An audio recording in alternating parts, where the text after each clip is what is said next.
It's our birthday and it's a big one. Time+Tide is turning 10. And we have a whole bunch of events and activations happening in our Melbourne Watch Discovery studio, as well as 3 boutique editions. We are launching with 3 of the biggest, best, and most dearly loved brands on the planet: Baltic, Studio Underdog, and Furl & Mari. And in addition to that, we are looking back at the 10 moments that made Time+Tide. Let's go. For some, a wristwatch should remain as new and as pristine as the day it was bought for its lifetime on the wrist.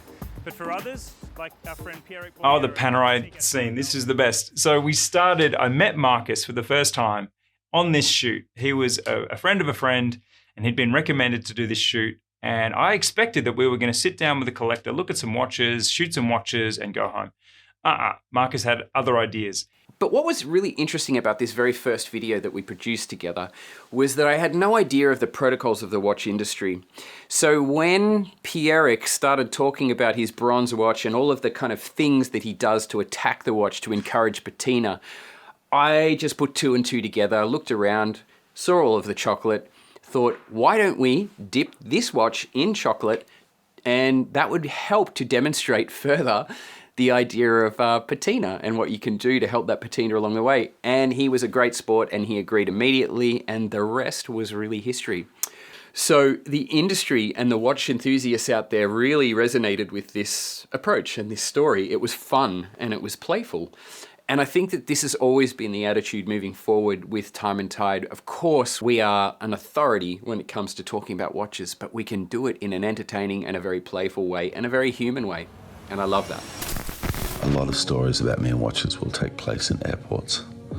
When I'm either traveling to a job or traveling home from a job, I have a habit of buying a watch that will make me always recall that particular gig. Now, I have to tell you, early in our career, this was a strange day in the office. Felix Scholes, our editor at the time, had received a call from an auction house saying Russell Crowe is going to sell half of his watch collection to partly fund a divorce. And would we like to be involved in seeing the watches, telling the stories of the watches? We said yes. We said yes without a pause. And what happened next was that Russell submitted to us beautiful audio of himself telling stories about these watches to add extra dimension. And he's a natural born storyteller. His rich dulcet tones, the combination of these things made this one of our biggest videos ever. And to this day, if I'm in a certain mood, I will go back and listen to Russell tell these stories over and over again. It's like a calm app moment for me. These are amazing. And this video put us on the map with celebrities, which is something that would continue in years to come.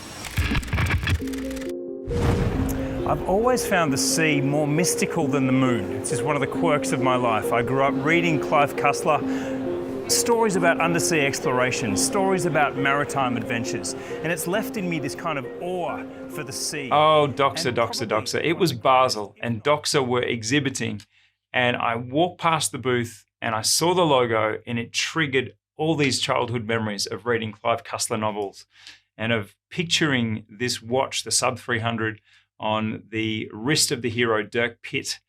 And I just walked in there like a zombie, totally entranced.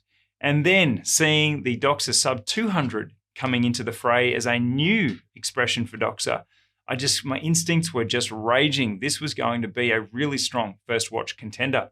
So I asked Doxa if they would like us to represent them in Australia. I had no idea what I was doing. I think they know that now. But this led to many discussions. It led to me, thankfully, having a business partner that could make this happen. And it led to us being a distributor for Doxa in Australia, which is something that still gives me very good feelings. You know, it gets hard at times when you're writing about all of these watches to kind of separate yourself from them and not want to just run and purchase them after. So, of course, I had to snag this Doxa Sub 300 Aqualung US Divers Carbon Limited Edition. And yeah, this is a watch that has become a routine vacation daily wear where, you know, of course I've gone swimming with it, and I've even, for better or for worse, played tennis wearing it. But, you know, it still runs within cost spec, and the carbon case is pristine, so no complaints. I love this brand, and seeing them develop from this very embryonic relaunch in 2019 to now. What a journey it's been, and what an honor to have joined them on that journey and to be their distributor in Australia. This, of course, has become a little part of history that has repeated since, because when you do it once and it works, I'm afraid we've just kept doing it. We are finding brands to bring to places that do not currently have access, and it's something we do that we love. Because so many koalas lost their vegetation, their habitat in that fire 3 years ago, and the problems continue for them because so much of Australia was wiped out by the fires. So not only do I love Nevada Gentian as a brand, like this, the Watch and Act auction. I remember this moment like it was yesterday. I was in an aeroplane leaving Melbourne for LVMH Watch Week, which that year was in Dubai, and as we flew north out of Melbourne, we flew over the fire line, and I could see with my own eyes how devastating these fires were for the Australian interior. It was all over the news, and when I landed in Dubai, brand CEOs were coming up to me saying, "Andrew, are you okay? Is your family okay? What is happening in Australia?" And at that point, there were some really distressing images of koalas being burned alive and of total and utter environmental destruction. So when the third or fourth CEO said this to me in a row and they said, "Is there anything we can do?" I thought, well, yes. Why don't we do an auction? Why don't we raise some money for our depleted Country Fire Authority services, for no doubt the repopulation of some of these animals that were suffering so badly, and also people who'd had their homes destroyed. They all said yes, and we pulled together not only brands, but also other media titles, jumped in to help as best they could. And we raised over $250,000 Australian dollars for the cause. And it was such a uniting moment that I made a t-shirt that says "Watch Industry United" with a koala on the front. I still wear that t-shirt. It reminds me of what this industry can do at its best. And it's truly a moment that stands out and is 100% part of the moments that made Time+Tide what it is today.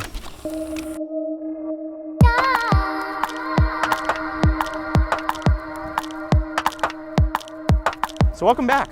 We're here for Geneva Watch Days 2022. It's my second Geneva Watch Days. It's not your typical watch fair. Normally we're inside, we're in a place like the Polexpo. Here, Zach Blass, man, I remember his first story. I can almost recite it word for word. It was about an obscure Seiko spring drive movement or something. Look, this is not my area, but I remember reading it and knowing that in this contributor, we had something special. In April 2020, a reader submission of mine, which is actually about this SBWA 001, the original spring drive watch from 1999, and my hunt for it, this reader submission was published on Time+Tide. Now, fast forward a few months later, so that was in April of 2020, and in July of 2020, I saw Andrew had posted something on LinkedIn looking for more writers to contribute to the site. And I thought, well, I've already been published once, so why not again? And fortunately, I reached out to him, and almost immediately I got a reply back where he said, yeah, let's talk. But of course, that doesn't mean an instant upgrade to becoming a part of the regular team, and certainly not to an editorial team. But Zach was absolutely relentless in his drive to put himself on the map at Time+Tide. Because time really does fly. And, you move at such a fast pace that, well, for someone like me, over these 3 years or so, I've accumulated over 1,000 articles on Time+Tide. And Zach not only helped us through the pandemic with the amount of work that he did, but he also was our first ever international hire living in Manhattan. Now it's fantastic to see Zach in his spaceship in New York. I went over there to help set it all up with Zach, and that was really fun. And that's been the catalyst for him being able to communicate all kinds of messaging in a very immediate way. And this was really the first move that Time+Tide really made to start to automate production so that there are no hurdles for us to create content. And this is only going to expand as we continue. The model has been replicated already in London with Andrew, so this is fantastic. You're going to see a lot more content in 2024. Excuse me, gentlemen. What time did you queue up this morning? When were you here? 12 hours. Midnight. Oh, look at your pajamas. That's so cute. Okay, how long have you been here? What time? Midnight? Midnight. Okay, which one are you getting? Which watch? The moon one. Which The blue? moon one. The moon one? Okay. The one I want, no one is choosing. Time and Tide. See, we have so many fans in Geneva, Marcus. We really have to move to Europe. Thank you, good luck. I think you're gonna get one. So many scalpers in this line, man. Yeah. The Swatch launch, this is almost my favorite memory of all, because once again, Marcus and I were faced with this wonderful opportunity to be aware of the product before it was launched, to be on this pre-launch journey, but then to choose our method of coverage that was going to capture this crazy zeitgeist that we knew was going to hit. And I especially loved just grabbing a few props out of our Airbnb before we went down. Like I just grabbed a sleeping bag and some empty beer cans, and I'm like, yeah, Andrew, I've got this idea. It's going to be great. You're going to look like a vagrant. And he's, of course, Andrew had back then he had his Grizzly Adams beard, which I think is a great look, by the way. But it was perfect. So when he woke up and we did that gag, I think it was, again, just another great playful example of what we do here best at Time+Tide. The next challenge, could we possibly get entry to a boutique before it had opened? And this queue of thousands of people in Geneva were going to be let inside. Could we get behind the doors, behind the police inside? And I remember saying to Andrew, no, mate, you're going to get in there. And he's like, how? You're going to use your phone, you can hold up your YouTube thing, you can prove who you are, and you're going to get in, trust me. Let's just blag our way in. And of course, he did it, and we got in, and we got to shoot the watches on the day. So this is a really, really good result, and it was also an example of, I guess, sometimes the way Andrew and we have a bit of a cheeky approach to production, but never say never. Now, this moment was important because it was the biggest launch to date that we've covered and been so wrapped up in that zeitgeist. It was truly for a little moment there, as we watched the doors open for the first time in the Geneva boutique, we were in the eye of the storm. It was amazing. Hey, guess what? We got out all the way to Switzerland, the home of classical Swiss watchmaking, to launch the Night Surfer. Now, the Night Surfer, what a peak moment. It had been 2 years of pandemic, and I'd been given an exemption to travel to Le Loc, the home of Zenith, to launch our first ever major limited edition. And what a watch this was. I had been crushing so hard on this material, this microblasted matte titanium that I desperately wanted to use for our first major limited edition. We had this gradient, blue gradient, liquid gradient dial. It's just a stunning piece of kit. And to leave Australia and launch this with the CEO, Julien Tournard, and Romain Marietta, and other key Zenith people was just such a highlight and such a moment for us. Of course, this moment was well and truly superseded by the launch of the Night Surfer El Primero in terms of how much buzz and hype we got around that launch, but I'll never forget that first one. And the legend that this watch has become still staggers me. It's just truly an example of, eventually the good will out. Good watches win. And I remember seeing this watch in its glory and thinking, oh my goodness, we're not playing. This is a serious watch. And wow. I think this is the first time I'm saying this publicly, but shortly before the holiday season in 2021, I was promoted to deputy editor, and I would get this call from Luke Martin, our CFO, and he let me know that as a gesture for the holiday season, that they wanted to give me this Night Surfer. And so, yeah, every time I look at this watch, I remember, the hard work that I've put into Time+Tide and the, upwards trajectory I've had within the company. And yeah, this is, one of those watches that will never, ever leave my collection.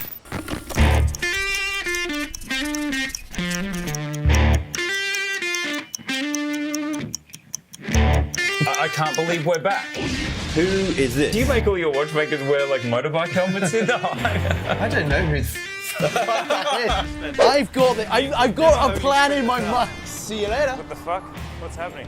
What's on your wrist? Well, it's about effing time I admitted that this podcast had a fairly significant impact on Time and Tide and on me and my life in general. I live in London, and I would say that it is almost a daily occurrence to be pulled up and to be associated with this trio of misfits that all come from different places, Adrian Barker, George Bamford, and myself. About effing time is one of the great joys of being in this industry, to be able to find a new way to talk about watches and to get so reinvigorated by that trio was an absolute highlight. And seeing the people flood to Time and Tide who didn't know us before as a result of the show has been absolutely awesome. Yeah, I couldn't agree more. About Effing Time has probably been the most significant thing in shaping further where Time and Tide is going. And the reason is because, yeah, like Andrew was saying, this is where we got to play. This was the playground that Andrew and I have always been yearning to play in. So to be left off the leash and have no obligations to anyone out there, and to be able to just speak in our own voice and to be able to create something which really is a reflection of who we are as individuals and who we are as mates. And so to bring George and Adrian in on that mix and to be able to create something which has impacted so many people. But it's also shown us that this instinct within us creatively resonates with the public out there. And so, yeah.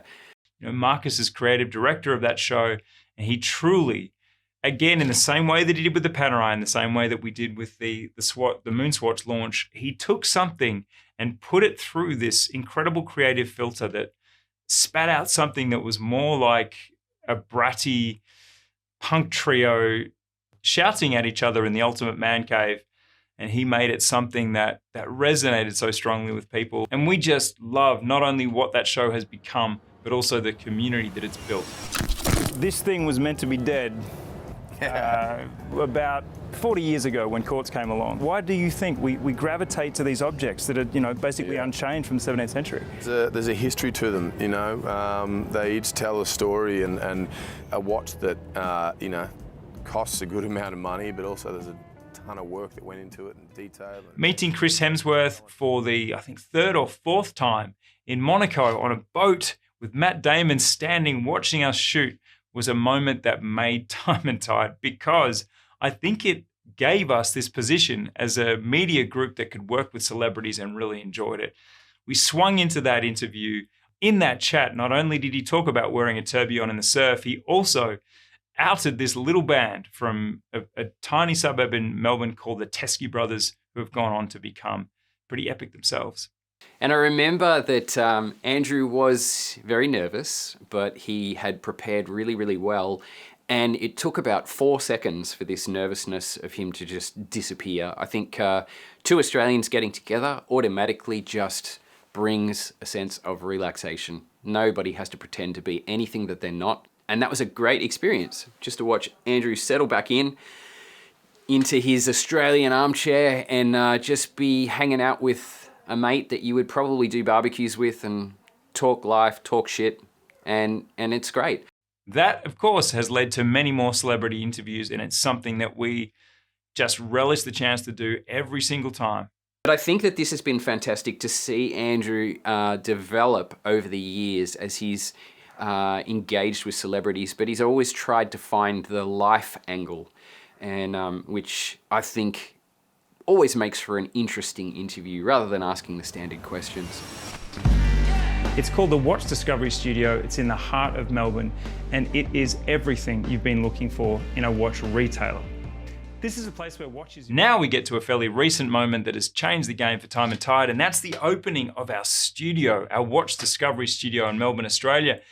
This was really a case of us needing to move from our motorbike garage in Cremorne in Richmond to a new place, and then thinking, yeah, we'll move to the city. And then, yeah, we'll get a place in the watch district. And then, yeah, we'll have Doxa around. And then, yeah, we'll also bring in Hamilton, because Hamilton wasn't in Australia at that point. And then, actually, there's some micro brands that aren't in Australia either. This thing just snowballed. I think creating a space, creating a hub where people can actually come and there's a central focus that Time and Tide has in Melbourne, I think is the map that we're going to be following for the future, as this is just such a great physical representation of who Time & Tide is. And it's now a place that you can physically be, not just virtually be on the internet and on YouTube and reading the website. And so to have a space, which is our land, our club, and where watches can be tried on and enjoyed and spoken about and learned about, I think is a great thing. The big question is, will there be more Discovery Studios, and can this concept open up to the world? I'm just going to conclusively say that yes, it will. So we're going to have a lot to cover this week. We look forward to showing you all the great timepieces that these brands have to offer. There are 2 new glassbox Carreras that leverage the past and put it into a very contemporary new watch. But what's inside? Let's go and have a look.